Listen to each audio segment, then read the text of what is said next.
Halo, selamat malam. Presiden Joko Widodo melakukan reshuffle kabinet di ujung masa jabatan yang tersisa kurang dari 2 bulan.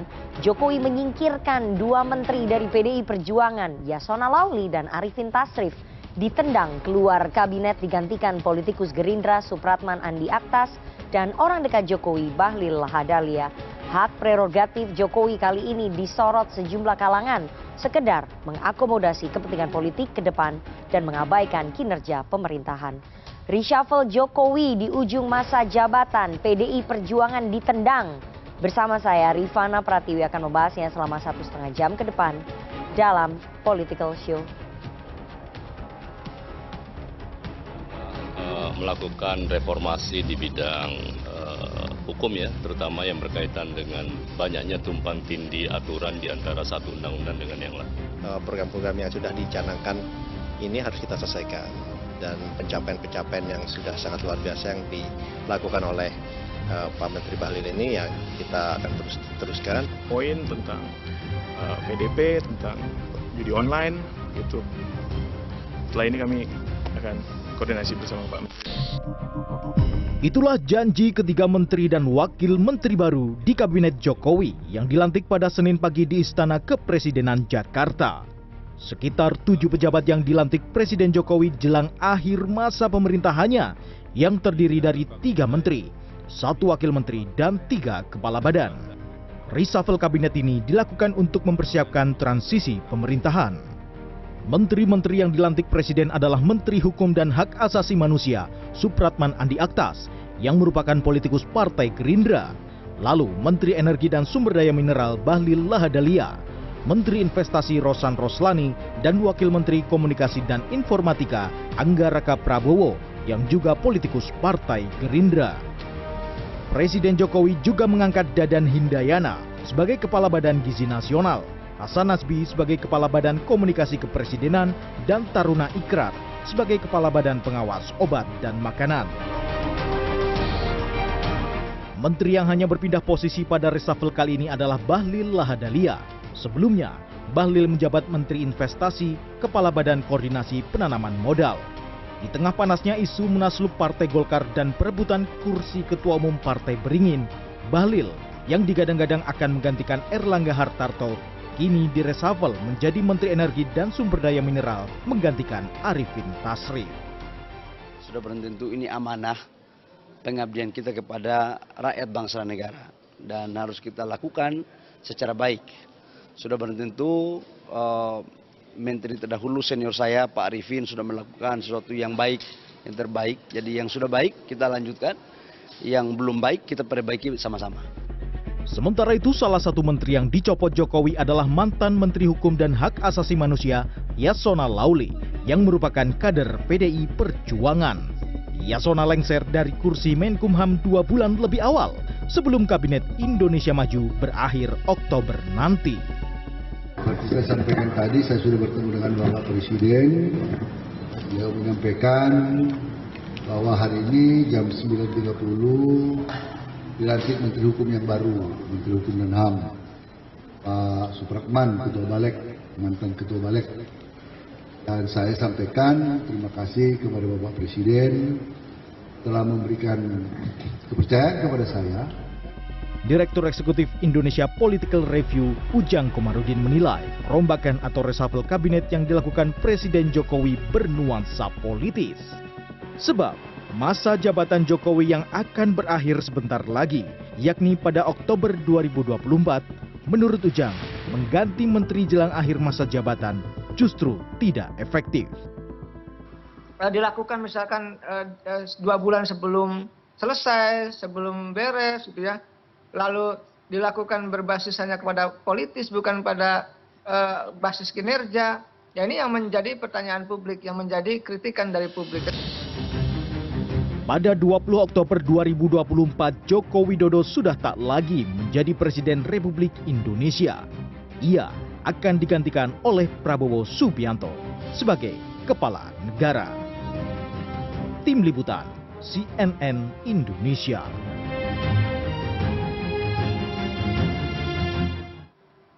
Terima kasih Anda masih menyaksikan Political Show. Kini saatnya kita masuk ke segmen Electionpedia. Hanya tersisa 2 bulan saja menjabat sebagai Presiden Republik Indonesia. Joko Widodo melakukan reshuffle dan resmi melantik sejumlah pejabat baru. Ada 7 pejabat yang dilantik hari ini, kepala badan hingga menteri dan beberapa wakil menteri. Beberapa nama diantaranya merupakan orang dekat dari Presiden terpilih Prabowo Subianto. Jokowi pun mengganti menteri dari PDI Perjuangan yang didepak keluar dari kabinet. Dan berikut nama-nama pejabat yang baru saja dilantik oleh Presiden Joko Widodo. Saya akan tunjukkan yang pertama, reshuffle kabinet Joko Widodo di akhir masa jabatan. Kader PDI Perjuangan Yasona Lauli, Menteri Hukum dan HAM digantikan oleh kader Partai Gerindra Supratman Andi Aktas. Oke, kemudian kader PDI Perjuangan yang kedua yang diganti oleh Presiden Joko Widodo. Kita lihat slide selanjutnya adalah Menteri Energi dan Sumber Daya Mineral Arifin Tasrif. Ini adalah tokoh profesional tapi di-endorse oleh PDI Perjuangan. Jadi ini Menteri SDM adalah kursinya PDI Perjuangan ya. Kemudian digantikan oleh Caketum Golkar atau calon ketua umum Partai Golkar Bahlil Lahadalia yang sebelumnya menjabat sebagai Kepala BKPM ataupun Menteri Investasi. Kita lihat slide selanjutnya. Sementara Menteri Investasi atau Kepala BKPM hanya bertukar saja dari Bahlil Lahadalia, Partai Golkar atau calon ketua umum Partai Golkar digantikan oleh Ketua TKN Prabowo Gibran, Rosan Roslani.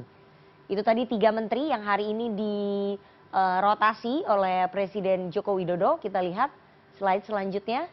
Ada Wakil Menteri Komunikasi dan Informatika. Ini adalah tangan kanan Prabowo Subianto yang menjabat sebagai Direktur Tim Komunikasi TKN Prabowo Gibran Anggaraka Prabowo, menjabat sebagai Wakil Menteri Komunikasi dan Informatika. Ini merupakan politisi ataupun wakil sekjen dari Partai Gerindra. Kita lihat yang lainnya. Ada Kepala BPOM dari Ibu Penny Lukito, profesional, digantikan oleh Taruna Ikrar, profesional. Ini Profesor Taruna Ikrar sempat menuai kontroversi karena gelarnya dicabut karena fraud atau pemalsuan begitu ya. Tapi akhirnya diangkat juga oleh Pak Jokowi menjadi Kepala BPOM. Kita lihat slide selanjutnya. Ini adalah nomenklatur baru ya. Akan tumpang tindih sebetulnya dengan kantor staf Presiden. Cukup membingungkan nomenklaturnya di mana. Kepala Kantor Komunikasi Kepresidenan dijabat oleh Hasan Nasbi. Sebelumnya Hasan Nasbi adalah founder dari Sirius Network dan juga juru bicara utama dari TKN Prabowo Gibran. Ada yang baru lagi nomenklaturnya Kepala Badan Gizi Nasional Profesor Dadan Hindayana. Ini merupakan profesional. Jadi 2 kepala badan ini sedang berburu mencari kantor karena nomenklaturnya belum ada kantornya sehingga mereka harus mencari kantor terlebih dahulu untuk bisa beroperasi. Oke. Sementara ada sebelumnya Presiden Jokowi juga sempat melantik orang-orang dekatnya Pak Prabowo Subianto atau Presiden terpilih. Ini kita lihat ada keponakan dari Prabowo Subianto, Thomas Jiwandono, jabatannya adalah Wakil Menteri Keuangan, profilnya adalah keponakan, kemudian posisinya adalah Bendara Umum Partai Gerindra. Ada juga orang dekat Pak Prabowo, mantan Sespria Pak Prabowo Subianto, ada Pak Sudaryono, jabatannya adalah Wakil Menteri Pertanian yang menjabat juga sebagai Ketua DPD Partai Gerindra Jawa Tengah. Itu tadi beberapa nama yang sudah di reshuffle ataupun dilantik oleh Presiden Joko Widodo pada hari ini dan juga beberapa waktu yang lalu sehingga cukup banyak nama-nama yang bergeser jelang 2 bulan masa jabatannya Pak Jokowi ini berakhir. Tapi yang menarik di antara yang tergeser itu ada 2 kader PDI Perjuangan yang ternyata terdepak. Kenapa hanya menterinya PDI Perjuangan saja yang ditendang oleh Pak Jokowi? Apakah ini merupakan puncak gunung es, kristalisasi hubungan antara PDI Perjuangan dengan Presiden Jokowi? Harusnya kabinet ini penilaiannya adalah berdasarkan kinerja, tapi ini ada semacam kristalisasi masalah antara PDI Perjuangan dengan Presiden Jokowi. Nanti kita akan bahas dengan para narasumber saya. Jangan kemana-mana, tetap bersama kami di Political Show.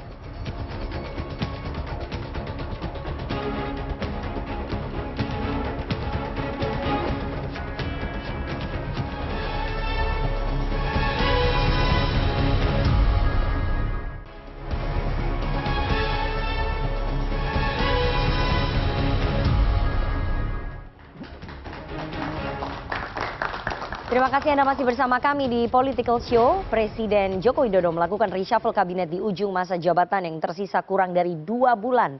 Jokowi menyingkirkan 2 menteri dari PDI Perjuangan, Yasona Lauli dan Arifin Tasrif, yang ditendang keluar dari kabinet digantikan politikus Gerindra, Supratman Andi Aktas, dan orang dekat Jokowi, Bahlil Lahadalia. Hak prerogatif Jokowi kali ini disorot sejumlah kalangan sekedar mengakomodasi kepentingan politik ke depan dan mengabaikan kinerja pemerintahan. Reshuffle Jokowi di ujung masa jabatan PDI Perjuangan ditendang. Malam ini kita akan membahasnya dengan narasumber yang sudah hadir di studio. Saya perkenalkan satu-satu dari yang paling ujung kanan. Ada Muhammad Kodari, Direktur Eksekutif dari Indobarometer. Selamat malam, Mas Kodari. Ada Kang Mas Arief Puyono, politikus Partai Gerindra yang akhirnya kembali lagi. Kemana aja, Kang Mas Puyu? Jalan-jalan. Oh, oke, jalan-jalan karena udah menang ya, ketua umumnya ya. Ada juru bicara PDI Perjuangan, Ciko Hakim. Selamat malam, Mas Ciko. Malam, Nana. Ini juga kemana-mana nih, akhirnya kembali lagi nih. Ada Bang Rocky Gerung, pengamat politik. Selamat malam, Bang Rocky. Iya, gue pikir di reshuffle oleh CNN. Oh enggak dong, kita undang terus Bang Rocky. Sibuk manjat-manjat yang lain sih. Dan bergabung melalui sambungan virtual ada staf khusus Presiden Mbak Grace Natali. Selamat malam, Mbak Grace. Selamat malam, Mbak Nana. Selamat malam. Dan abang-abangku. Oke, abang-abangku. Dan seperti biasa, meskipun pemilunya sudah selesai, tapi suara pemilih muda yang kemarin memilih di 2024 harus ikut bertanggung jawab, harus ikut mempertanyakan soal pilihannya ya. Hadir langsung di studio CNN Indonesia, Badan Eksekutif Mahasiswa Universitas Budi Luhur. Selamat malam teman-teman dari Budi Luhur. Nanti boleh bertanya, mengkritisi, mengungkapkan unek-unek, silahkan. Kenapa kok bisa ada reshuffle kabinet 2 bulan menjelang masa berakhirnya seorang presiden? Karena ini baru pertama kali terjadi ya. Saya mau langsung saja ke Mbak Grace dulu ya. Ladies first ya Bapak-Bapak ya. Mbak Grace, ini hanya tinggal 2 bulan saja Pak Jokowi masa jabatannya berakhir. Tapi kemudian Pak Jokowi melakukan reshuffle. Jadi urgensinya apa melakukan reshuffle 2 bulan sebelum masa jabatannya berakhir?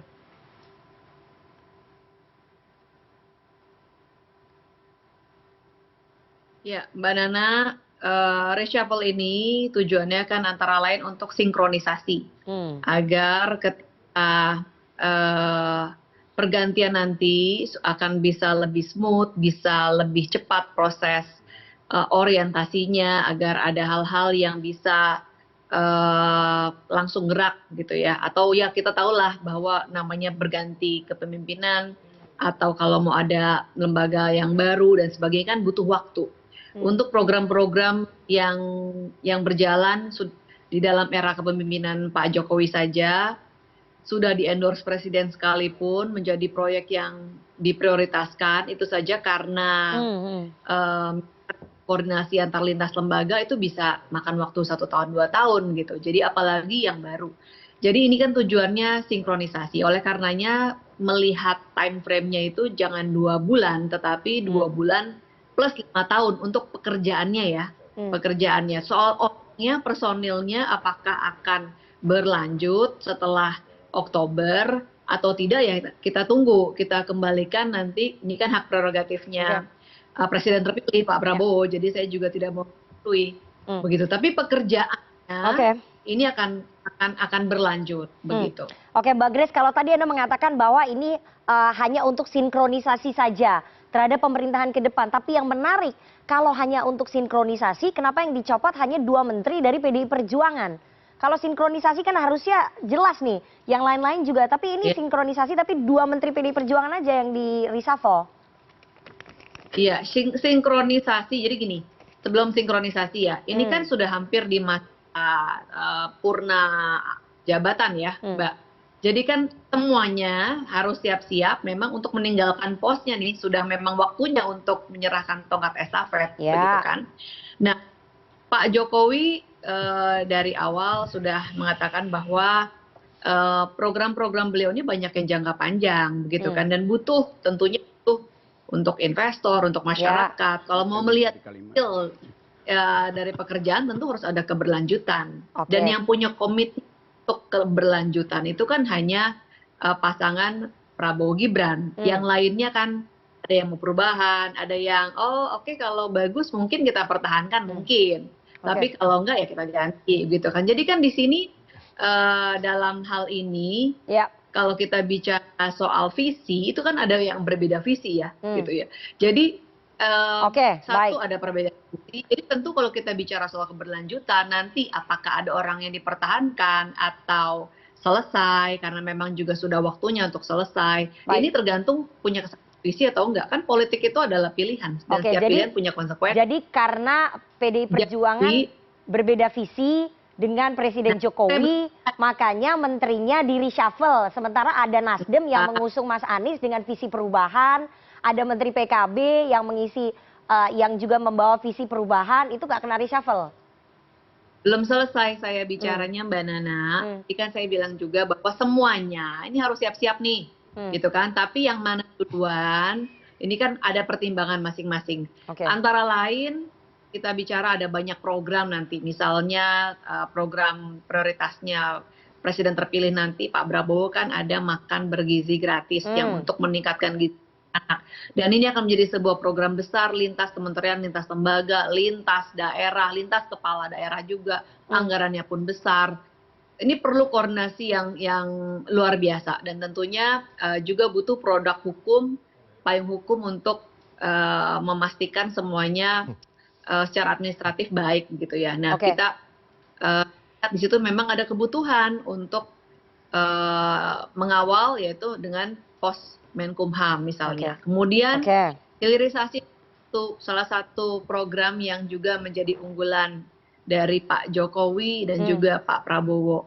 Dan hilirisasi antara lain akan digunakan pendapatannya itu untuk membiayai makan bergizi gratis. Oke. Kita tahu bahwa hari ini hilirisasi sudah berhasil meningkatkan sampai 15 kali lipat pendapatan daerah Oke. melalui komoditas atau sumber daya alam yang diproses terlebih dahulu. Setelah puluhan tahun kita menjual murah komoditas sumber daya alam kita melalui proses gitu kan. Jadi antara lain itu kita mungkin ya dalam waktu kita akan melihat reshuffle lain karena memang sudah dalam tahap semangatnya sinkronisasi. Jadi tidak perlu spesifik membuang, menendang PDIP, apa efeknya juga ditendang orang cuma tinggal 2 bulan gitu kan Mbak.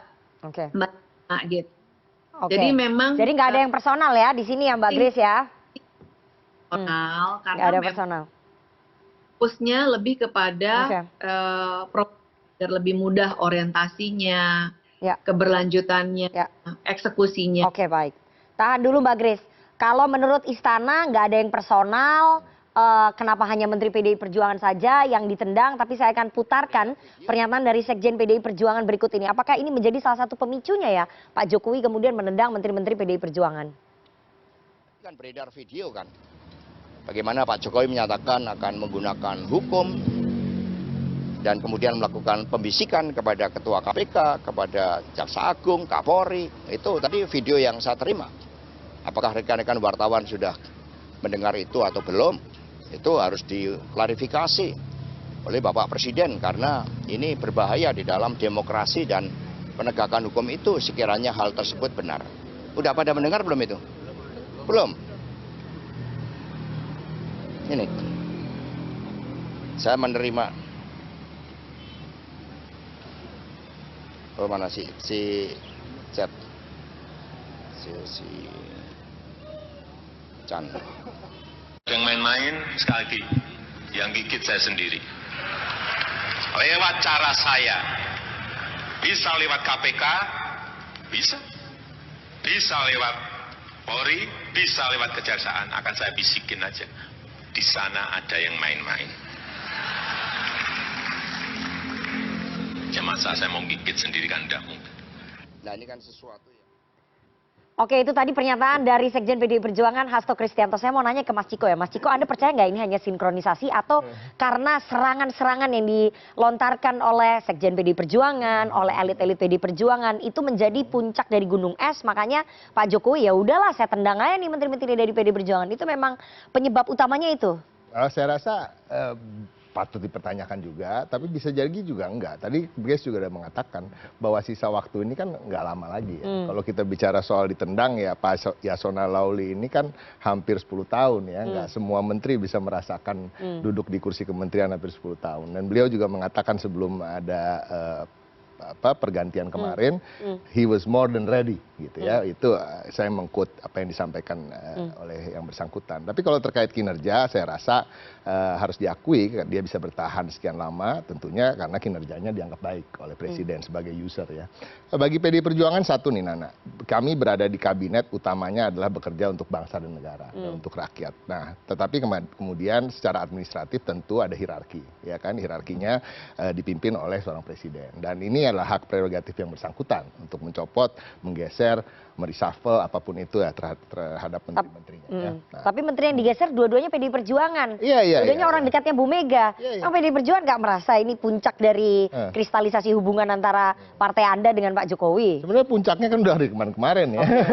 Kenapa baru sekarang? Dan itu tadi waktu yang sekian bulan ini kan sebenarnya juga nggak terasa. Mungkin juga buat Pak Yasona Lawli ini akan lebih baik untuk dia bisa beristirahat, sudah bekerja keras berada di kabinet dan semua menteri-menteri dari PDI Perjuangan walaupun ada perbedaan pandangan politik yang keras, perbedaan pilihan dari Pilpres kemarin dan lain-lain, tetap bekerja secara profesional dan itu adalah pesan Ibu Megawati Soekarno Putri pada menteri-menteri di kabinet untuk tetap bekerja secara profesional untuk bangsa dan negara, untuk rakyat dan mengakhiri masa jabatannya sesuai dengan akhirnya masa jabatan presiden juga pemerintahan. Nah, tapi pada prinsipnya gini, yang menjadi pertanyaan kan memang kalau bicara soal transisi, sinkronisasi, ini bukan kali pertama Indonesia mengalami masa transisi, apalagi masa reformasi, dan tidak pernah ada presiden yang melakukan pergantian, pergeseran atau hal-hal yang terkait dengan kabinet di 2 bulan kurang ya. Kalau kita bicara hari kerja hanya 43 harian kalau nggak salah kita udah hitung.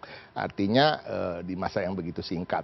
Kita bicara soal orientasi misalnya, kementerian ini kan suatu badan yang besar ya, untuk mengetahui kantor gedung ada di mana ya kan, gue kalau turun di sini gue mau ke gedung sana lewat mana aja itu perlu waktu mingguan gitu ya, dalam waktu 2 bulan kurang 43 hari kerja, apakah mungkin bisa mengeluarkan sebegitu banyak peraturan sehingga akan ada perubahan? Nah ini pertanyaan pertama. Pertanyaan keduanya adalah begini. Apakah ini bukan semacam fait accompli ya?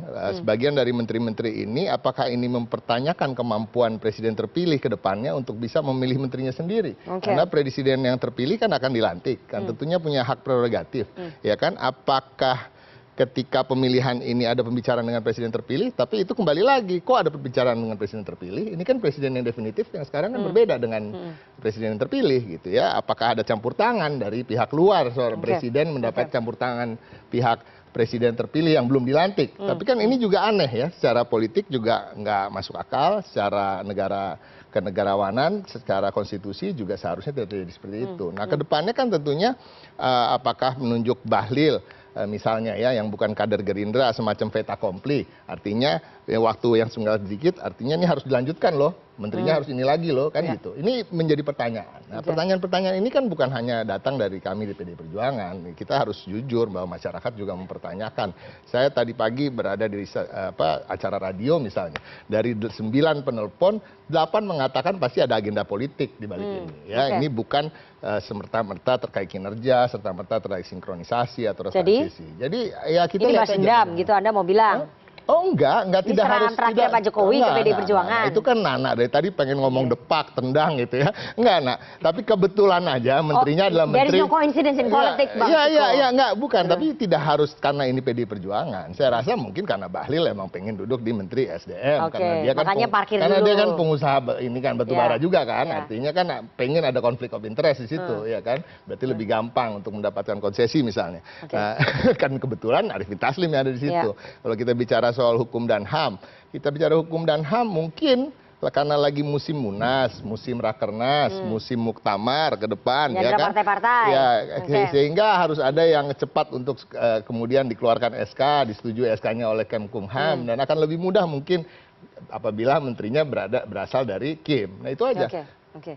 Saya mau tanya ke Kang Mas Poyu. Kang Mas Poyu, jadi ini presiden terpilih Pak Prabowo Subianto memang merestui reshuffle ini atau memang ya terkunci ini posisinya? Jadi begini, kalau mau membedakan, jadi masa transisi SBY ke Jokowi, ini kan Jokowi bukan bagian dari SBY. Aslinya Jokowi nggak bisa ngomong, SBY tolong dong pilihin menteri-menteri untuk saya berikan. Ya kan? Nah kalau ini kan antara Prabowo dengan Jokowi sangat dekat dalam pilpres ataupun dalam politik hari ini. Ya, artinya ini merupakan rekrutmen menteri kabinet gaya baru. Maksudnya gimana tuh? Ya kalau zamannya Jokowi kan Jokowi mau bilang ke SBY susah, karena kan berseberangan kan. Nah kalau sekarang kan Prabowo bisa ngomong ke Pak Jokowi, untuk kerjanya bisa mantep nanti menteri-menterinya, maka menterinya dipersiapkan dulu nih. Nama-namanya sudah diangkat dulu sebelum Prabowo dilantik, nanti tinggal diteruskan. Jadi ini memang atas persetujuan Pak Prabowo Subianto? Pasti. Penempatan Pak Bahlil, menggeser kader PDI Perjuangan, penempatan Pak Supratman, menggeser kader PDI Perjuangan. Mereka berkomunikasi. Yang kedua kan, jadi supaya jangan banyak orang dikecewakan. Kalau dulu kan Jokowi ngerekrut menteri itu dipanggilin ke istana kan. Kayak misalnya Marwara Sirait udah dipanggil, terus tahu-tahu mau dilantik udah pakai baju putih gagal, maka dia jadinya kan sakit hati. Nah, kalau begini kan lebih enak, lebih smooth, gitu kan. Jadi juga kalau mereka udah menduduki sebagai menteri kan ini 2 bulan nih, mereka sosialisasi dulu kepada staf-stafnya, dia tahu dulu apa job description-nya, kerjanya apa. Nah kalau orang baru-baru duduk di menteri kan bingung juga. Nanti akhirnya dia butuh 6 bulan untuk sosialisasi. Oke, tapi ini ada agenda politik. Kalau agenda politik sudah pasti. Pengangkatan menteri kan secara politik. Ya politiknya yaitu ya tadi. Karena tadi bahwa PDI Perjuangan bukan bagian dari keberlanjutan tadi. Yang pasti ini kan yang berkuasa Gerindra. Ya artinya Gerindra punya hak juga nih menentukan ya kan. Nah Prabowo pasti kasih ini nama-nama kader-kader terbaiknya Gerindra. Loh yang ditaruh di menteri-menteri ini kader terbaik semua loh. Di Gerindra yang saya tahu banget mereka itu adalah kader-kader terbaik. Kenapa nggak nunggu nanti aja sih? Ya jangan, ini kan supaya cepat. Tadi supaya nggak ada yang sakit hati gitu loh. Kayak Jokowi kan dulu banyak bikin sakit hati orang. Iya. Pak Prabowo nggak akan mungkin bikin sakit hati orang. Ya kan, makanya dimasuknya sedikit-sedikit. Sedikit-sedikit gitu kan. Dan itu nanti juga banyak ya di kabinet ya. Ya mungkin ya kan. Karena kan harus gemuk gitu loh. Oke, harus gemuk ya. Karena yang dilawan ini, apa yang dihadapin ini adalah persoalan yang gemuk juga. Oke, persoalan kayak gemuk, utang jadi negara yang numpuk nih ya. Tim yang gemuk. Ya kan nih utang negara numpuk. Ya, utang negara gemuk. Kurs dolar hancur. Kurs dolar gemuk. Pembangunan infrastruktur ngawur. Pembangunan infrastruktur gemuk. Ya kan? Jadi harus dihadapi oleh kabinet yang gemuk. Dan yang pandai-pandai gitu. Ya. Oke, saya mau ke Bang Rocky. Bang Rocky, Anda melihat bahwa alasan sinkronisasi ini masuk akal nggak? Bahwa alasan ini adalah penentuan kabinet gaya baru. Ini masuk akal nggak? Dari awal nggak masuk akal. Pemilunya sendiri nggak masuk akal kok. Oke. Jadi kita dipaksa untuk komentari sesuatu yang di awal udah busuk. Coba lihat Grace tadi itu. Grace kesulitan untuk menemukan istilah lain selain sinkronisasi. Jadi terlihat ada kegugupan untuk mengatakan apa yang terjadi. Jadi bahasa yang aman sekali itu. Lain waktu Grace ketua PSI, dia tajam menemukan kalimat. Jadi Grace mengedit sendiri kalimatnya supaya jadi bukan netral, justru jadi mediocre itu kalimat itu kan. Seolah-olah tidak ada beban, tidak ada konten dari peristiwa itu. Ya seperti biasa transisi mengefektifkan apa istilahnya tadi itu sisa kabinet itu. Tapi sebetulnya buat saya ini bukan, lepas dari saya bosan komentar ini, tapi ini bukan persaingan antara Jokowi dan Megawati, maka tertendanglah PDI. Itu udah biasa, itu pasti tertendang. Sekarang kita mesti lihat paradigma baru. Persaingan antara Jokowi dan Prabowo. Saling taruh orang di situ. Kan itu intinya kan. Jadi Jokowi menyusupkan orangnya, Prabowo menyusupkan orangnya. Siapa yang disusupkan nih? Ya itu yang diganti-ganti itulah. Oke. Jadi itu sebetulnya penanda bahwa dua-duanya cemas. Jokowi cemas, dia tidak punya orang ketika lengser. Prabowo cemas, kalau tidak dipasang sekarang, nanti orang Jokowi yang berkuasa. Jadi kita mesti pindah cara melihatnya tuh. Bukan konflik lagi antara Jokowi dan Megawati, yang memang sudah terjadi. Jadi konflik baru, konflik psikologi antara Prabowo dan Jokowi. That's all. Tapi kan nanti ketika presiden terpilih Pak Prabowo dilantik, kan Pak Prabowo punya hak prerogatif untuk mengganti orang-orang yang Iya, kalau dia punya prerogatif, ya udah Pak Prabowo bilang nggak usah, Gerindra nggak usah. Kan logikanya begitu kan. Tapi Prabowo masih memaksakan taruh Gerindra di situ. Padahal itu prerogatif dia, atau dia bisa copot lagi. Jadi dia bersiap-siap untuk mengintip lubang persembunyian Jokowi. Demikian juga Pak Jokowi. Itu aja. Simple. Oke. Jadi menurut Anda ini justru persaingannya persoalannya bukan antara Bu Mega dengan Pak Jokowi ya, tapi sudah bergeser dari Pak Jokowi ke Pak Prabowo ya? Pasti itu. Oke, saya mau ke Bang Kodari. Bang Kodari, Anda melihatnya begitu juga nggak? Ya pasti enggak lah. Oke, makanya saya tanya. Kalau nggak diundang dong. Itu, iya.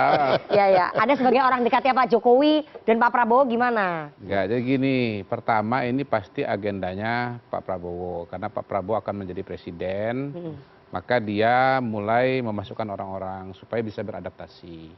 Kita lihat misalnya Menteri Hukum dan HAM, terus ada Badan Gizi Nasional. Dia mau melakukan kegiatan-kegiatan yang memang perlu dilaksanakan di seluruh wilayah Indonesia, dan ini adalah kegiatan baru, maka kemudian perlu dibentuk lembaganya. Karena bikin lembaga sendiri untuk seluruh Indonesia itu kan perlu waktu. Lalu kemudian ada Badan Komunikasi Presiden. Pak Prabowo melihat penting sekali soal komunikasi itu bagi seorang presiden, memberikan perspektif kepada rakyat. Makanya kemudian dibuat Badan Komunikasi. Lalu ada Anggaraka Prabowo. Ya, saya pasti bisa mengatakan bahwa itu adalah keinginan Pak Prabowo karena orang yang sangat dekat dengan Pak Prabowo, dan itu adalah badan komunikasinya dari Partai Gerindra gitu. Jadi Pak Jokowi mengakomodasi kepentingan Pak Prabowo, dan kepentingan Pak Prabowo itu diakomodasi itu dalam banyak hal, bukan hanya dari segi lembaga, bukan hanya dari segi individu, bahkan juga dari segi anggaran. Bagaimana tim sinkronisasi misalnya ketemu dengan Menteri Keuangan, bahkan lebih jauh lagi kemudian salah satu anggota tim sinkronisasi menjadi Wakil Menteri Keuangan, Thomas Djiwandono. Ya. Jadi ini sebetulnya adalah suatu proses yang dimulai dan sudah bertahap. Ada Sudaryono, ada Tommy Djiwandono, pada hari ini ada Sudirman Andi Aktas. Pak Sudirman itu, Pak Supratman itu, mohon maaf karena bukan Gerindra ya. Pak Supratman, maksud saya bukan Gerindra, jadi nggak apal. Kalau sampai orang Gerindra apal. Pak Supratman sebelum ini adalah ketua Balek, orang yang memang sudah terbiasa berurusan dengan urusan-urusan kementerian di gitu. Jadi sebetulnya tinggal tukar posisi saja dari legislatif ke eksekutif. Bahwasanya kemudian Bang Rocky membenturkan antara Pak Jokowi dengan Pak Prabowo, memang itu kan modus operandinya seorang Rocky Gerung gitu loh. Pada hari ini ya kalau saya mengatakan sebetulnya di sisi yang lain, selain membantu Pak Prabowo, Pak Jokowi juga sedang membantu PDI Perjuangan untuk segera keluar dari kabinet. Gitu. Sebetulnya bukan pertanyaan kalau PDI Perjuangan itu keluar, justru pertanyaan yang besar adalah ngapain PDI Perjuangan di dalam sana gitu loh. Karena PDI Perjuangan ini mengatakan Pak Jokowi ini adalah kegelapan demokrasi.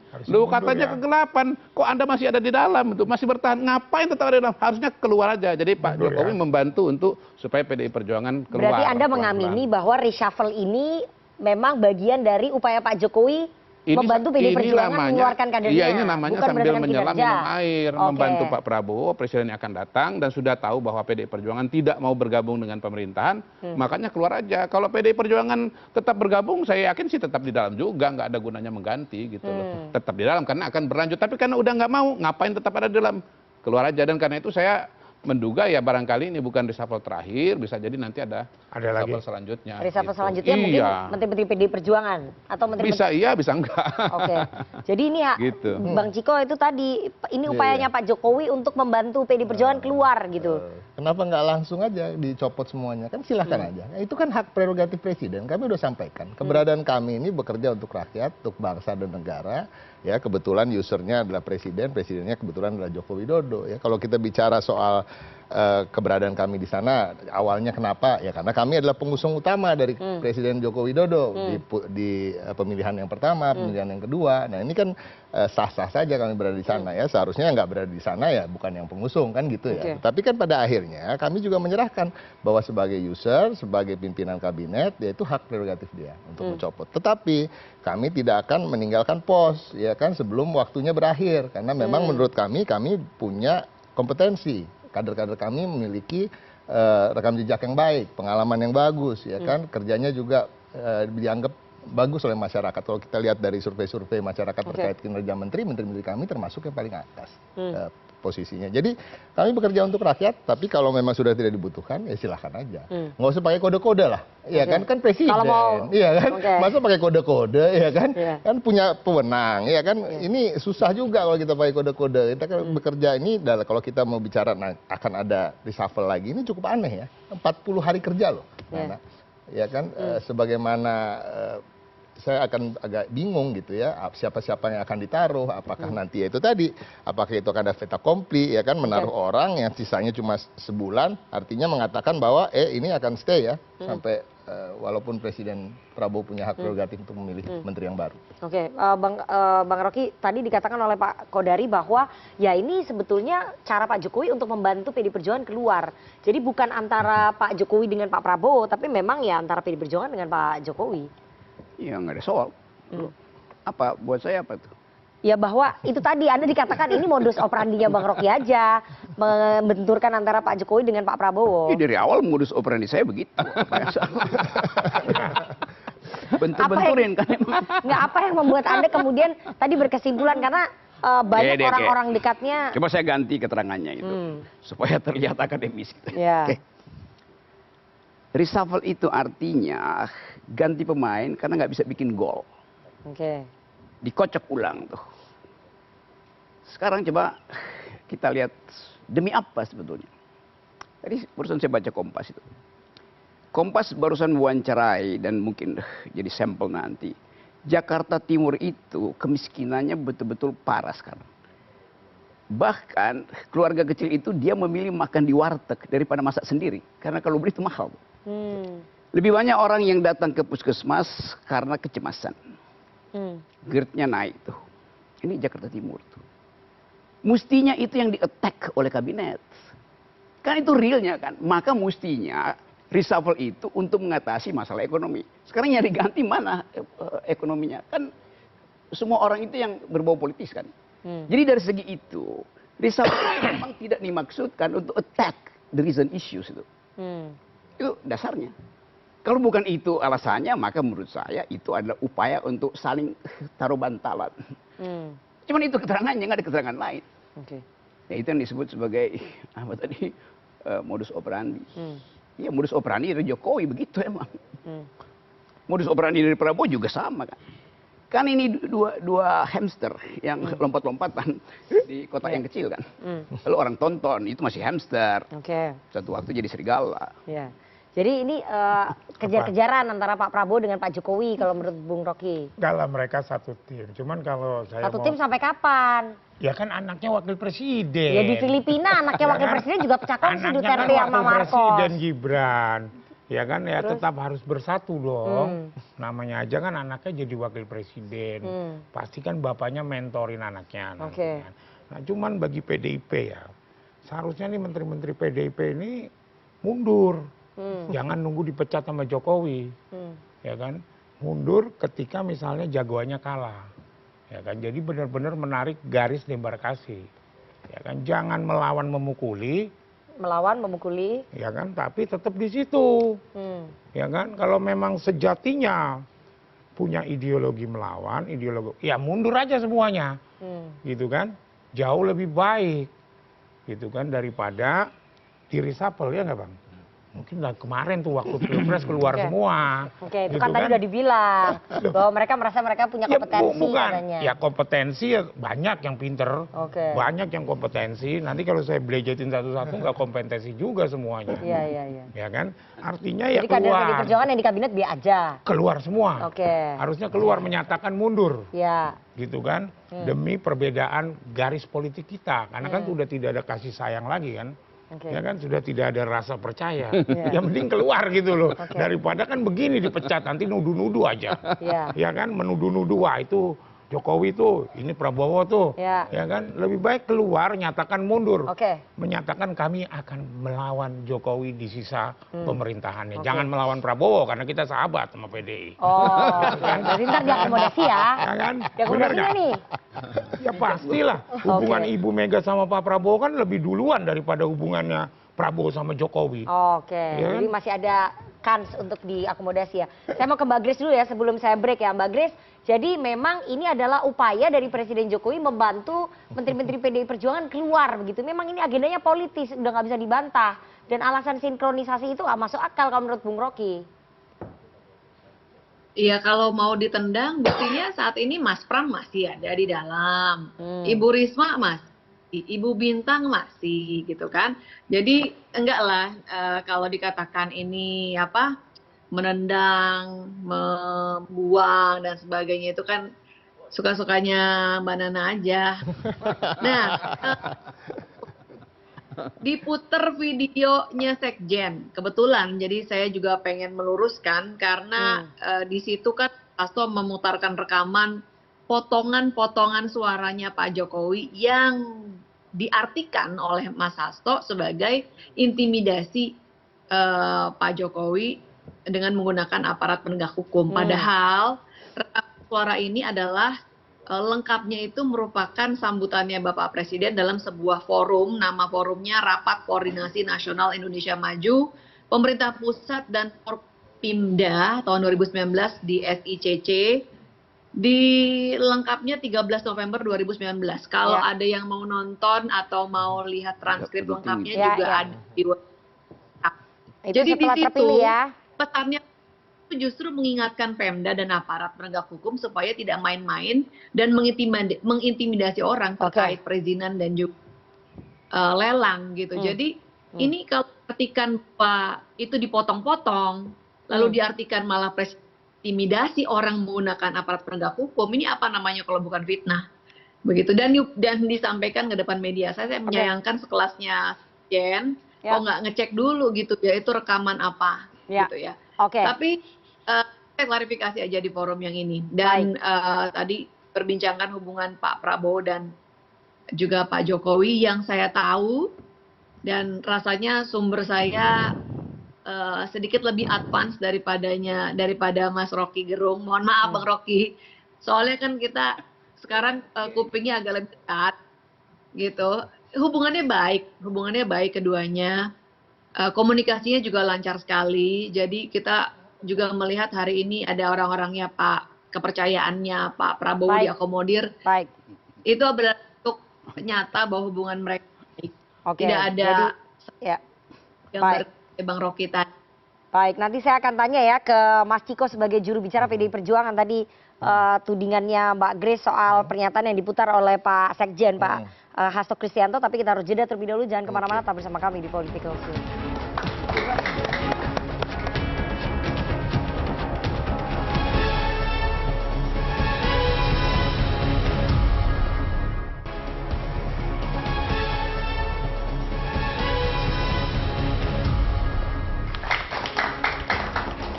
Terima kasih Anda masih bersama kami di Political Show dan kita akan lanjutkan perbincangan kita dengan para narasumber. Saya beri kesempatan dulu kepada juru bicara PDI Perjuangan, Mas Ciko Hakim. Mas Ciko, silahkan. Itu tadi dipertanyakan oleh Istana, kenapa sampai ada rekaman itu diputar. Sebelum nanti saya beranjak ke reshuffle tetap ya. Kalau asal muasalnya saya nggak tahu karena saya tidak berada dekat Sekjen waktu hari itu. Tapi kalau kita bisa lihat justru bisa dikatakan oh itu berapa tahun yang lalu itu di forum A, forum B, forum C ya kan. Beliau mengatakan ini untuk mengintimidasi orang-orang yang melakukan A, B, C, D ya kan. Justru itu kan menunjukkan tabiat dan karakter seorang Presiden Jokowi. Jadi artinya konteksnya dimanapun itu pembicaraan itu dilakukan, artinya ya itulah karakternya Presiden Jokowi. Jadi karakter aslinya terlihat ya kan bahwa dia akan menggunakan aparat, saya akan bisikin KPK, saya akan bisikin polisi, saya akan bisikin institusi-institusi lain, kejaksaan dan lain-lain untuk menindak kalian-kalian. Artinya apa? Nah, ini kan berseberangan dengan statement-statement beliau di berbagai kesempatan yang kalau ditekan terkait dengan kinerja yang buruk dari polisi misalnya atau kinerja buruk dari KPK misalnya, beliau akan mengatakan wah saya nggak bisa mengintervensi, tanyakan dong ke KPK, tanyakan dong ke ini, saya kan nggak bisa mengintervensi yudikatif ya kan kalau kita bicara soal pengadilan misalnya dan hal-hal lain. Tapi di kesempatan itu justru itu menegaskan bahwa itulah karakter aslinya Pak Jokowi. Kan itu karakter yang bagus. Karena kan kalau ada yang mencuri, ada yang korupsi, ada yang nyeleweng. Ya silahkan aja. Silahkan. Makanya ini kan udah terbuka. Artinya satu Bang Arif jadi gini. Artinya ya silahkan menilainya seperti itu. Sebagian publik akan menilai bahwa berarti itu berseberangan dengan statement-statement beliau yang sering mengatakan bahwa saya tidak bisa mengintervensi ketika ada hal yang salah dilakukan institusi-institusi yang di bawah dia, institusi negara, dia tidak Menteri KPK, tapi dia memberikan info kepada KPK. Ya jadi intinya gini loh, ini penilaiannya Bang Arief seperti itu. Tapi silakan masyarakat yang menilai. Jadi terbukanya rekaman seperti itu, ini kan open for the public to menilainya. Bukan ya itu kan omongan di dan depan nggak bisa umum, diarahkan juga bagi kami di PDI Perjuangan. Justru kita bicara ini soal karakternya adalah memang kalau ada yang salah dia akan melakukan hal-hal seperti itu. Iya kan nggak apa-apa. Artinya beliau karakter yang bagus artinya beliau bisa mengintervensi. Dia bisa mengintervensi KPK. Artinya dia bisa mengintervensi kepolisian. Dia bisa mengintervensi kejaksaan untuk menindak siapapun itu. Itu kan bagus. Ya, tetapi kan ini berbeda dengan apa yang disampaikan di. Tapi kan memang sampai hari ini juga nggak ada bukti kalau misalnya dia menggunakan KPK, kejaksaan atau kepolisian untuk nangkepin orang-orang yang menjadi lawan politik dia kan nggak ada. Oke. Itu kan mana buktinya? Silakan Bang. Enggak, Bang. Jadi kalau menurut Mas Poyu itu sesuatu yang bagus gitu. Gini ya, kalau Grace merasa bahwa itu kan teks yang lama, ngapain diputar ulang? Silakan protes, kenapa setiap 17 Agustus teks proklamasi itu yang dibaca terus?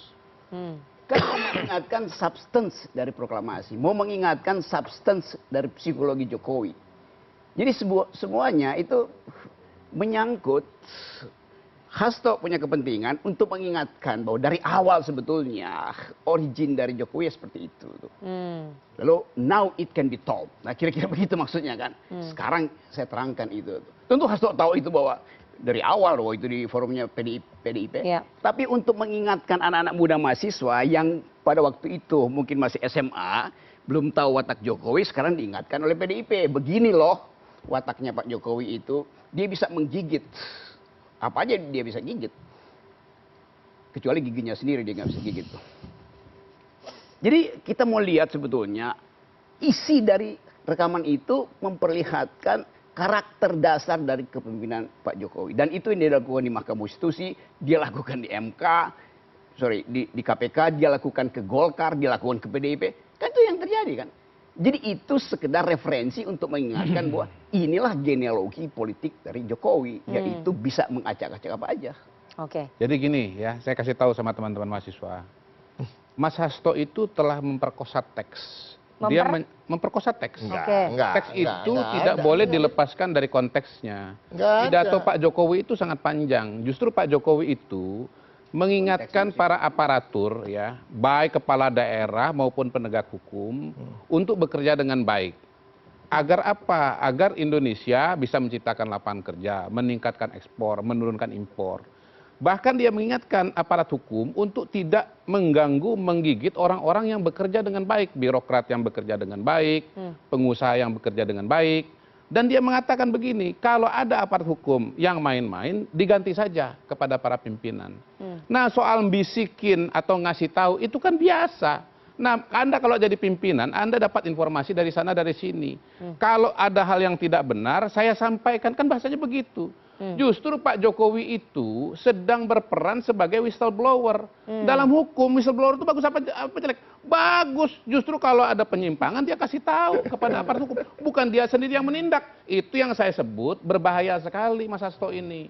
Tidak menjelaskan kapan acaranya dilaksanakan dan dia memotong seenaknya. Hanya pada bagian-bagian ini kan kembali lagi kalau bicara soal acara ini bicara soal karakter artinya presiden yang selama ini mengatakan tidak bisa mengintervensi yudikatif, tidak bisa mengintervensi KPK, tidak bisa mengintervensi kejaksaan, ternyata kan bisa dan akan melakukan itu dan itu ada hubungannya dengan apa yang terjadi sekarang. Kita tahulah apa yang terjadi sekarang, ada pergantian ketua umum Golkar ya kan, mundurnya Erlangga Hartarto, semua orang bisa menebak ini udah menjadi rahasia umum. Jadi nggak ada memperkosa teks, nggak ada memperkosa teks, yang ada adalah memperkosa kemerdekaan, memperkosa kebebasan berpendapat, memperkosa hak-hak orang yang mengkritik presiden dan dianggap memproduksi hoaks.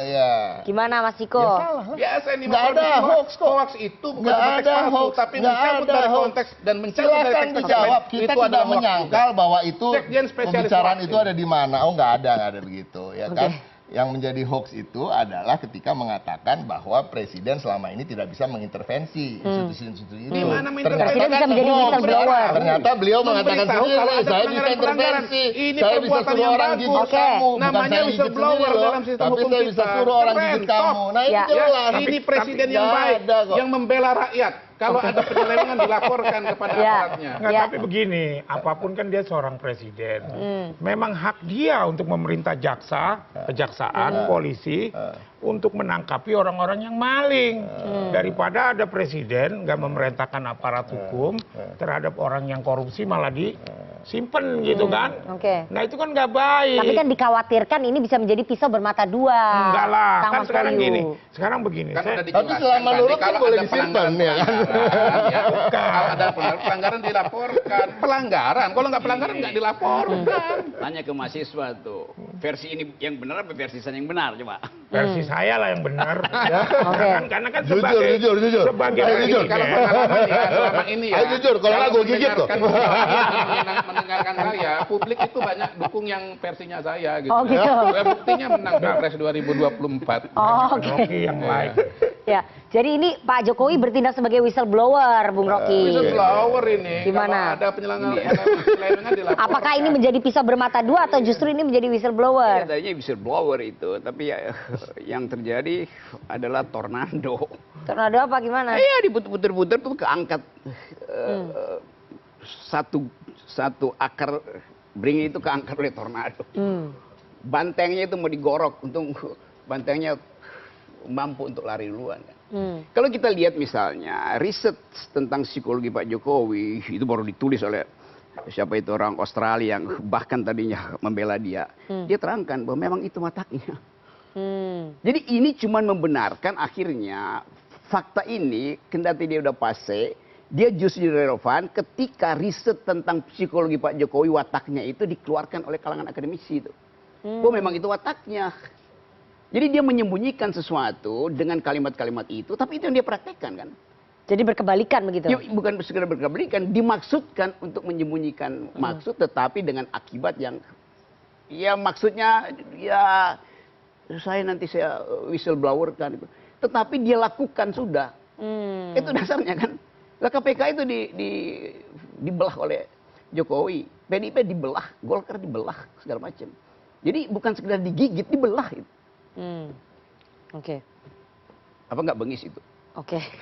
Ya, saya mau tanya ke Mbak Grace. Silakan Mbak Grace, tanggapan dari Istana. Itu watak aslinya Pak Jokowi. Ini terkait yang mana nih Mbak Nana? Ya itu tadi yang soal rekaman itu Mbak, yang tadi Anda pertanyakan juga. Ya, itu tadi. Saya tadi mau jawab tapi di mute ya. Jadi konteksnya. Soalnya bapak-bapak ini nggak bisa di mute Mbak. Saya juga pusing. Silakan. Ya. Ini justru Pak Presiden menegur aparat yang justru mengintimidasi, menakut-nakuti, menggunakan kekuasaan untuk menindas orang, begitu kan? Jadi yang seperti ini ya beliau akan menginformasikan kepada pimpinan-pimpinannya masing-masing, begitu kan? Tapi memang ada sesuatu yang salah di situ, bukannya beliau mengkriminalisasi orang. Ini konteksnya makanya harus dibaca secara keseluruhan. Kalau teman-teman mahasiswa atau siapapun mau melihat konteksnya seperti apa, gampang kok, tinggal ke websitenya Setkap, bisa dibaca lengkap di situ dan dilihat konteksnya seperti apa. Oke, begitu ya penjelasan dari Istana ya, Mbak Grace. Oke. Saya kembali lagi ya, kita tinggalin itu yang soal rekamannya Mas Hasto tadi. Kita kembali lagi ke reshuffle kabinet karena tadi Kang Mas Poyu sudah menyampaikan soal untuk menghadapi persoalan yang gemuk ini makanya butuh kabinet yang gemuk dan efisien. Oh, gimana tuh kabinet gemuk efisien itu gimana konsepnya, coba dijelasin. Saya agak bingung itu. Gini, gemuk, efisien itu gimana? Sumber daya manusianya kompeten. Oke, efisiennya di mana? Efisien itu sedikit. Nah, dengan dia kompeten, maka dia mengerti cara melakukan pekerjaan yang efisien. Tapi gemuk kan banyak. Dalam keadaan gemuk. Gemuk itu nggak apa-apa.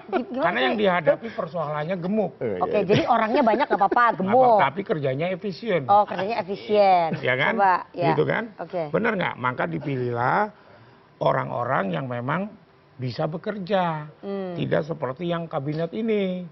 Berarti Ya kabinetnya kan? Pak Jokowi nggak efisien? Lah, enggak lah, orang cuma ngumpulin duitnya 35 miliar US dollar 10 tahun. Oke. Cadangan devisanya. Iya, iya, Kalah iya. sama SBY. Iya, iya. SBY 70 miliar US dollar cadangan devisanya. Ya kan? Loh, ini data, Bang. Iya, satu data. Data, Bang. Tapi kan nanti keberlanjutan gimana? Visi Ya keberlanjutan. makanya kan yang dipilihlah sekarang yang pinter-pinter, yang punya bisa kerja, yang efisien. Jangan katanya hilirisasi meningkatkan 15 kali lipat pendapatan negara, ternyata cadangan devisa kita, Mas Ciko, ya ini tanggung jawab lo PDI lo. 10 tahun tuh Jokowi cuma 35 miliar ngumpulinya. Gitu. Ya, Bu Mega dari minus meninggalkan SBY itu 36 miliar US dollar. Ini saya bicara data. Cuma berapa tahun padahal jadi presiden ya, Ya. Bu ya? SBY 10 tahun meninggalkan kepada Jokowi 107 miliar US dollar. Terus? Sekarang cuma 141. Jadi cuma 35 Nah, miliar US dollar, Bang, 10 tahun. Artinya Jadi harus ada perubahan dong, bukan keberlanjutan. Iya. Oke. Makanya ada perubahan orang-orangnya, Bang. Oh, iya. Oke, Ya tapi kan? visinya tetap. Visinya tetap, tapi orang-orangnya. Lu gila lu, uangnya cuma 35 miliar US dollar, Bang. Gimana orang-orangnya berubah tapi visinya keberlanjutan? Thailand tau nggak? Ya, Cuman ya. dagangan singkong, gula, Ya. sama turis. Cadangan devisanya 224 miliar US dollar. Come on, you orang ekonomi, pikirkan. Oke. Ya benar nggak? Coba Ya, browsing. Jadi sebentar, kalau dengan kabinet gemuk tapi efisien ini kan banyak yang mengatakan ini hanya ya gemuk ya cuman bagi-bagi kursi aja Enggak sama lah, partai-partai karena pendukung. kan gini. Ini semua kabinetnya Pak Prabowo Bukan, nanti isinya ini kan semua orang banyak parpol. persoalan nih. Misalnya tadi gizi, makan gratis. Ya kan, ini kan harus disiapkan nih. Ya. Bahan pangan, ya kan. Gemuk Terus- dong anggarannya, bengkak dong. Nggak apa-apa, Badan yang gizi- penting kan badannya rakyatnya banyak. maju. Jadi gizinya bagus daripada ini obral-obralan duit, infrastruktur gila-gilaan, Oke. ya kan, sampai jual surat utang ke BI sampai 4.000 triliun, hasilnya nggak ada. Gitu loh. oke. Ya kan? Nah, ini yang harus kita dibuat oleh Prabowo ke depan gitu loh. Berat Prabowo ini melanjutkan tugasnya Jokowi, makanya harus di-reshuffle dari sekarang biar menempatkan orang-orang yang memang kompeten. Gitu loh. 10 tahun loh, 35 miliar US dollar. Oke. Come on gitu loh. Ya kalau artinya menurut Prabowo kabinetnya Jokowi itu buruk. Lah ya iya dong, Ya, Bang. iya. Bener nggak? Iya. Makanya harus Ya, di-reshuffle. Prabowo kan pikiran Prabowo buruk karena itu taruh orang-orang saya. Lah iya, Bang. Ya Bener. Bocor kemana itu loh 30? Iya, artinya Prabowo mengevaluasi buruk karena itu tidak boleh dilanjutkan. Kan Lah begitu. iya, makanya Tapi harus visinya reshuffle. keberlanjutan. Justru itu. Ya Gimana kan? tuh? Ya udah kepalang kan, harus melanjutkan utangnya, harus dibayar, masa kita nggak Oke. lanjutin. Tapi bagaimana jalannya pemerintahan menurut Bang Rocky kalau misalnya dengan kabinet gemuk tadi tapi efisien? Saya nggak bisa membayangkan tuh kabinet gemuk tapi efisien. Yo, kalau kamu aja yang setiap kali bergaul dengan isu itu tidak bisa, apalagi saya. Ya kan. Bayangkan. Coba dibayangkan gimana Bang Rocky? Apa kabinet gemuk tapi efisien tuh gimana? Iya, apa poinnya di situ tuh? Kan itu yang kepleset aja tadi Arif itu kan. Maka dia langsungkan itu argumennya tuh. Oke. Ya di mana-mana itu efisien itu kalau kualitasnya ada tuh. Dan kualitas itu diukurkan melalui prestasi di awal, bukan prestasi di akhir. Kan yang di akhir itu kan banyak variabel masuk Oke. selama proses pembuatan kebijakan itu. Jadi karena itu saya bilang tadi, yang mau di-attack apa? Kemiskinan. Ya. Karena kalau kemiskinan maka mesti diganti menteri hukamnya tuh. Gitu logikanya. Ya harusnya Menteri Ekonomi dong. Ya gitu lah. Oke. Itu hal yang simpel aja kan. Ada lag di dalam komunikasi. Ya oke, diganti apa namanya juru bicaranya tuh. Tapi dibikinin portofolio baru tuh. Khusus untuk si juru bicara tuh. Ya. Ya udah lihat aja nanti kan. Artinya kita mau tunggu dalam 1 minggu ini komunikasinya jadi bagus apa enggak tuh. Oke, dengan pembentukan itu ya. Yes. Oke. Masalahnya kontennya apa yang mau dikomunikasikan. Oh. Wong semuanya buruk. Oke.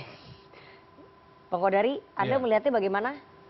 Ya kalau tema pada hari ini temanya tema transisi buat saya ya. Iya. Jadi kalau misalnya Tapi dengan Bang Rocky kabinet gemuk mengatakan tadi. ini kalau ada masalah ekonomi di-attack dong, ganti menteri ekonominya. Kembali tema besarnya apa? Tema besar pada hari ini dengan 2 bulan menuju transisi pemerintahan, tema besarnya adalah transisi. Jadi soal kemudian apakah kemudian besar kemudian efisien itu saya berpretensi menjadi jubirnya Arief Puyono ya. Tapi buat saya satu hal bahwa Pak Prabowo itu buat Pak Prabowo kalau kita mencoba membaca beliau, buat beliau itu persatuan itu penting, itu syarat dasar untuk bisa melakukan pembangunan. Karena kalau tidak ada persatuan, tidak ada koalisi besar, maka kemudian akan sulit melaksanakan kebijakan-kebijakan. Dan saya kira itu cukup realistis untuk sebuah sistem pemerintahan dengan sistem presidensial multipartai seperti kita. Maka yang namanya kebijakan itu, sebagus apapun di atas kertas, ketika dia mau diimplementasikan, dia harus mendapatkan dukungan dari parlemen, dapat dukungan dari partai politik, dan ya itu membutuhkan sebuah kesatuan besar. Kalau istilah saya armada lah ya, ada kapal besar, ada kapal sedang, ada kapal kecil, ya ada sekoci, tapi dia bergerak dalam satu komando yang disebut sebagai armada. Nah, armada itu yang akan dibangun oleh Pak Prabowo. Orang-orang yang akan dipilih, ya kita harus realistis lah, bahwa pada hari ini seberapapun idealnya yang diinginkan oleh Arief, ya memang nanti akan datang dari dua sumber. Realitas ya, saya kan pendekatannya ada realisme politik. Satu yang memang Pak Prabowo sendiri, terutama yang beliau bisa tentu tunjuk adalah dari internal Partai Gerindra, tetapi juga dari partai-partai koalisi ya akan ada orang-orang yang akan keluar dari kantong ketua umum, dari Golkar ketua Golkar, dari PAN ketua PAN. Ya yang bisa disampaikan oleh Pak Prabowo adalah harapan bahwa yang diberikan itu adalah orang terbaik. Gitu. Titipannya Pak Jokowi nanti bisa diakomodasi nggak? Apakah betul-betul baik atau tidak, itu kan pembuktiannya post factum. Ya, betul. Titipannya Mas Gibran, siapapun yang akan menjadi presiden dalam konteks Indonesia akan dihadapkan pada situasi seperti itu, karena itulah sistem politik yang kita miliki pada hari ini. Dan pada titik itulah saya mengatakan memang tema besar dari reshuffle kali ini adalah tema transisi. Saya nggak berpretensi mengatakan ini untuk meng-attack masalah gitu loh. Jadi kalau misalnya Bang Rocky meng-attack masalah, beliau salah baca situasi dan kondisi gitu loh. Iya. Karena beliau menggunakan kacamata yang salah untuk situasi yang sudah sangat-sangat berbeda gitu. Ya artinya nggak ada kemiskinan, artinya daya beli baik-baik aja. Oh nggak juga. Bukan berarti kalau tidak di-attack masalah itu tidak ada. Apalagi ini persoalan perennial ya, persoalan-persoalan yang tidak yang selalu muncul dan ya memang membutuhkan waktu panjang untuk menyelesaikan. Tapi pada hari ini ketika kita bicara soal reshuffle, kacamata kita adalah kacamata transisi, dan di situ Bung Rocky Gerung meleset dengan sangat jauh. Oke, Bang Ciko. Sebelum saya ke Mbak Grace ya, Bang Ciko, bahwa dengan kabinet gemuk ini 7 partai udah masuk nih ke Kim Plus, tinggal PDI Perjuangan sendirian.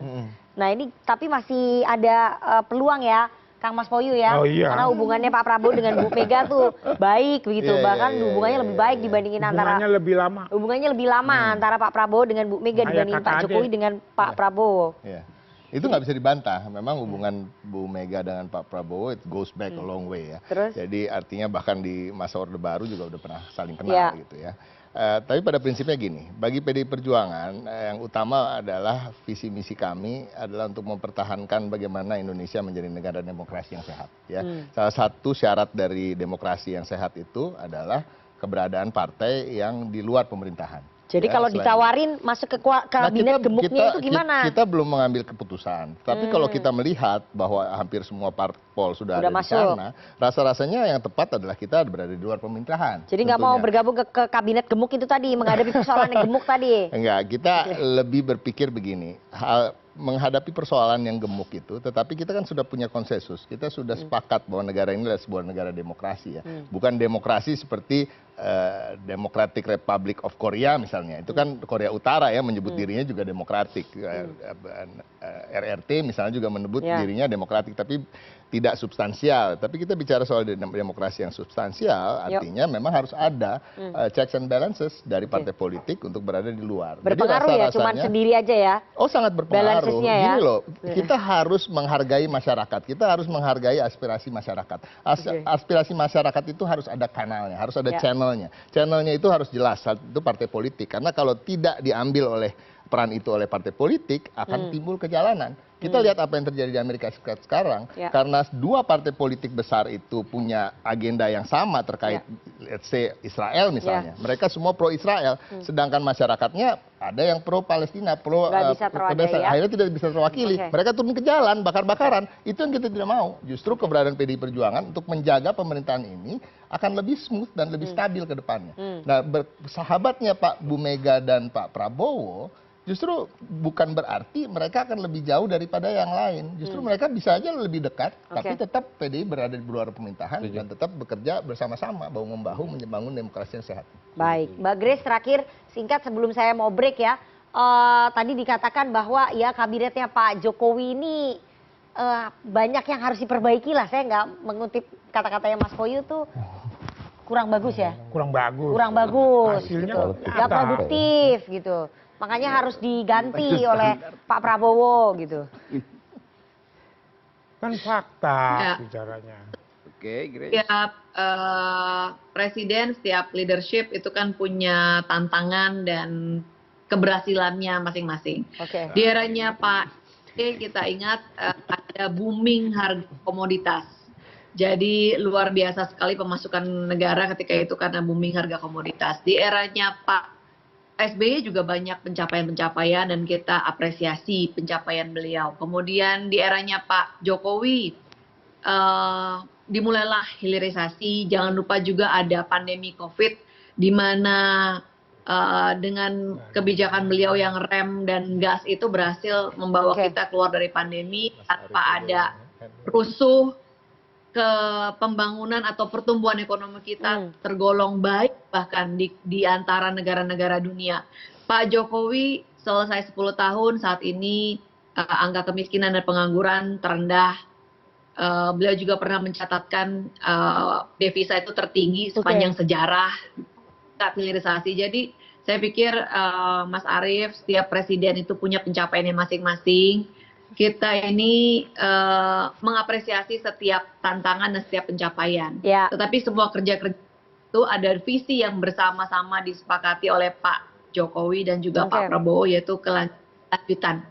Dan dengan semangat itu dan untuk kerja yang lebih baik, makanya diadakanlah sinkronisasi sedini mungkin, agar yang lebih baik dilanjutkan. Yang untung masyarakat Indonesia karena saya rasa tidak ada transisi smooth transisi hari ini antara Pak Jokowi ke Pak Prabowo. Oke, kita lihat berapa lama smoothnya ya.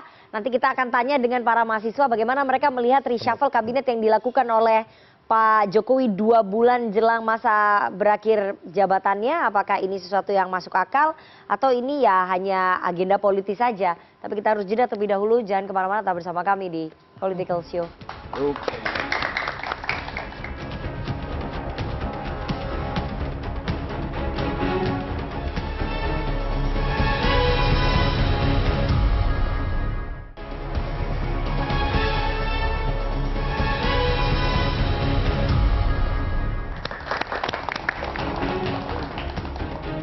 Terima kasih Anda masih bersama kami di Political Show dan kita akan langsung mengajak bergabung teman-teman dari Badan Eksekutif Mahasiswa Universitas Budi Luhur yang hadir langsung di studio CNN Indonesia pada malam hari ini. Bagaimana tanggapan mereka soal reshuffle kabinetnya Pak Jokowi yang hanya berlangsung 2 bulan sebelum masa jabatannya berakhir? Silakan.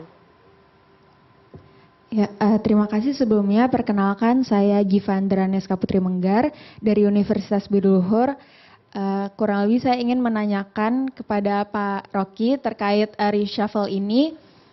Kira-kira tadi sempat dikatakan, disinggung terkait ada kepentingan politik dan juga kebutuhan teknis dalam mempersiapkan program kerja dari Pak Prabowo Subianto yang disiapkan oleh Pak Jokowi. Nah, saya ingin bertanya, apakah reshuffle ini lebih mengarah kepada permainan politik, kepentingan politik, ataukah memang pure sebagai bentuk kebutuhan teknis dalam mempersiapkan program kerjanya Pak Prabowo Subianto? Dan kira-kira menurut Pak Rocky, apakah para menteri baru ini mempunyai cukup capable untuk membuat perubahan yang cukup signifikan terhadap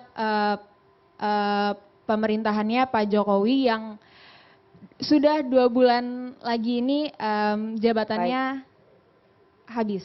Terima kasih. Baik. Satu lagi. Oke, terima kasih atas waktunya. Perkenalkan, saya Antari Batullah Ramadan, selaku Wakil Presiden Mahasiswa Universitas Budi Luhur. Waktu yang cukup singkat untuk melakukan reshuffle kementerian dan beberapa jajaran pada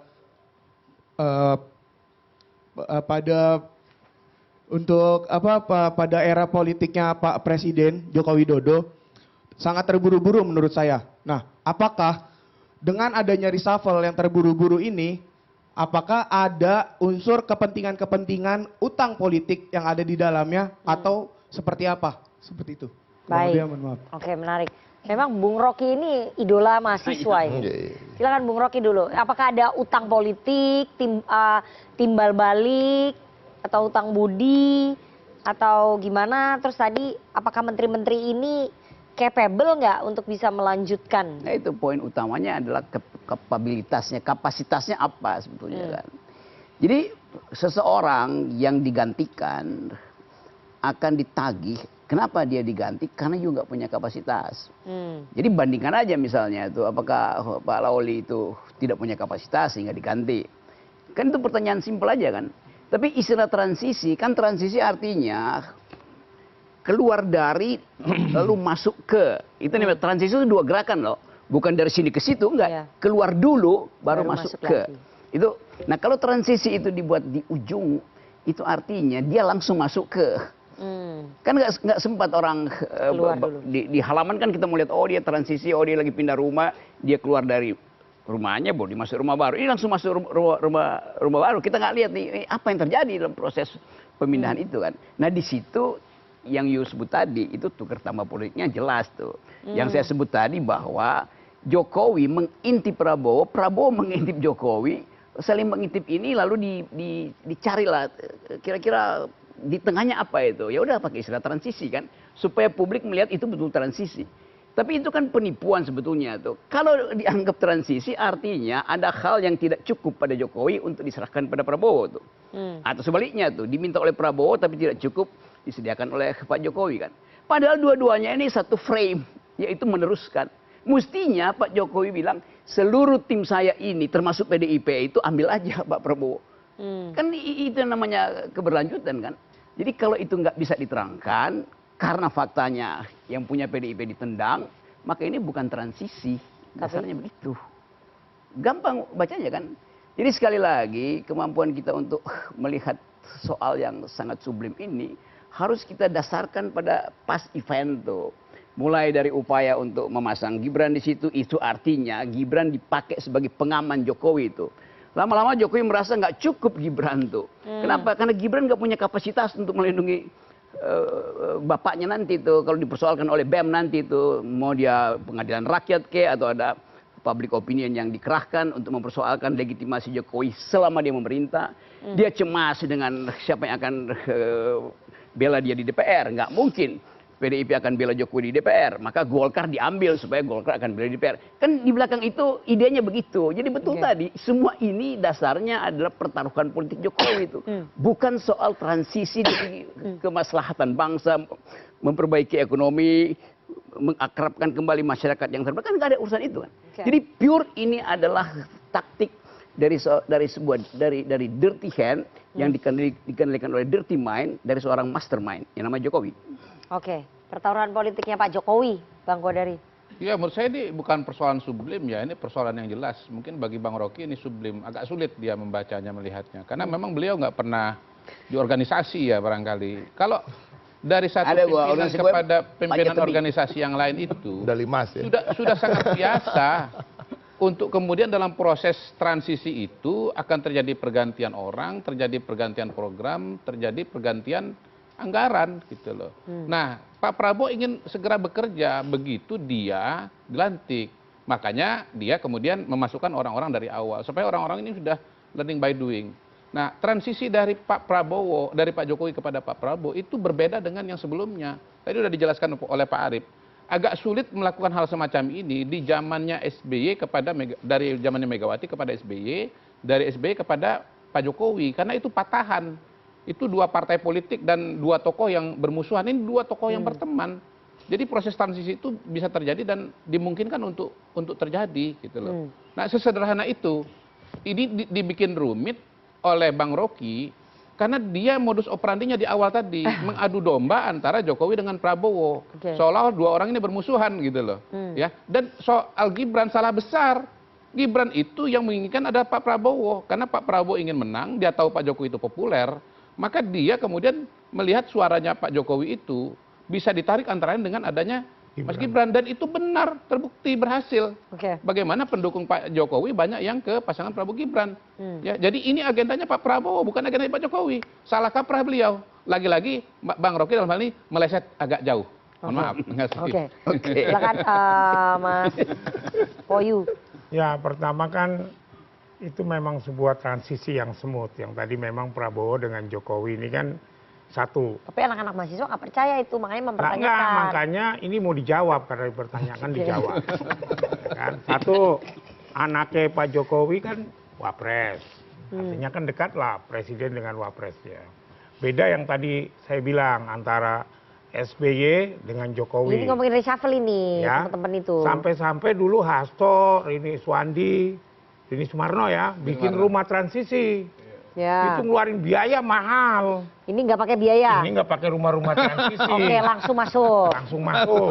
Oke. Ya kan. Nah, terus mengenai apakah ini politik? Iya jelas, ini politik. Ya, karena itulah resiko. Jadi diakui ya? Oh iya, ini politik, keputusan politik kan. Ya kan. Kalau nanti misalnya PDIP harus bergabung dan diminta bergabung oleh Pak Prabowo, ya PDIP juga harus ikutlah. Ya kan. Jangan di luar. Karena yang ngajarin ini juga PDIP dulu.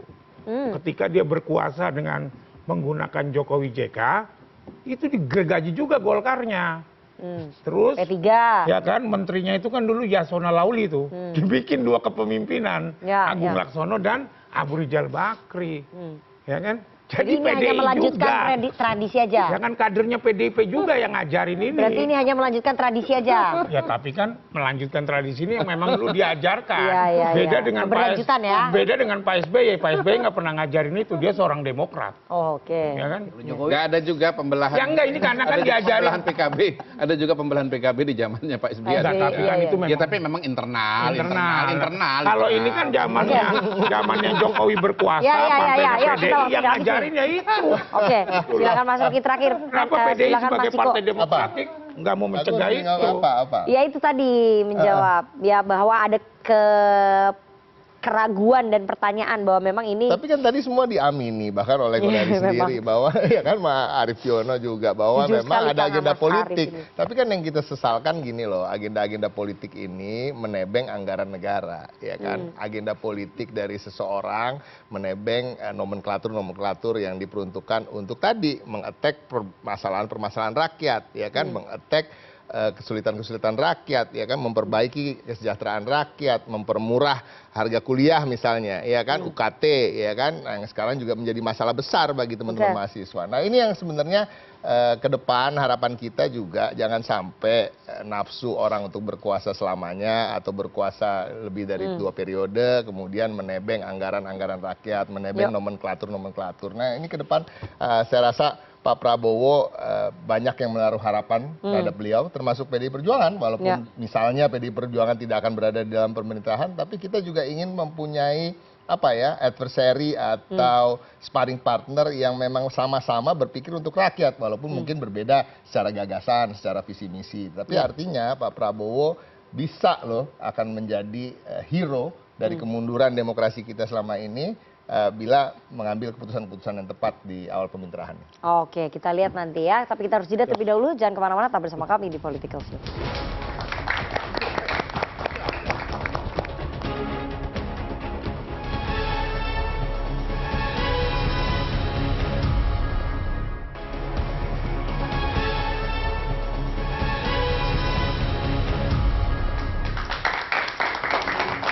Ya, itu tadi perbincangan kita selama 1,5 jam membahas reshuffle kabinetnya Pak Jokowi di ujung masa jabatannya, di mana ada 2 menteri PD Perjuangan yang ditendang. Apakah ini merupakan pertaruhan politiknya Pak Jokowi seperti yang dikatakan oleh Rocky Gerung, atau justru ini merupakan race atau perlombaan antara Pak Jokowi dan juga Pak Prabowo yang saling mengintip seperti kata Bung Rocky Gerung, atau justru ya ini sebetulnya ya transisi saja, sinkronisasi saja. Judulnya adalah transisi kalau menurut Bang Kodari dan juga Mbak Grace Natali. Kita akan lihat nanti bagaimana konstelasinya, apakah PDI Perjuangan istiqomah tetap berada di luar pemerintahan di tengah gempuran Kim Plus. Tadi ada 7 partai di DPR yang sudah bergabung ke koalisi Indonesia Maju Plus.